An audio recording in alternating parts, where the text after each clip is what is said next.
Una sa lahat, salamat po Ama sa biyaya, ito ang gawa ko ngayon. Ganesha tattoo often symbolizes wisdom, success, and the removal of obstacles. Lord Ganesha, also known as Ganapati, is a Hindu deity revered as the remover of obstacles, the patron of arts and sciences, and the deva of intellect and wisdom. His image is recognized by his elephant head, large ears, and pot belly, each of which carries symbolic meaning. Isa. Elephant head represents wisdom, understanding, and a discriminating intellect that one must possess to attain perfection in life. Dalawa. Large ears symbolize listening more, reflecting a person's ability to learn and absorb knowledge. Tatlo. Trunk signifies high efficiency and adaptability.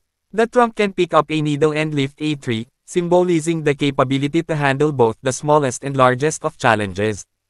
Apat. Single tusk represents retaining the good and discarding the bad. 5. Large belly symbolizes contentment and generosity. Malaking tulong na po ang pag-like at share ng aking video sa pagdami ng aking client. Maraming salamat po sa suporta hanggang sa muli.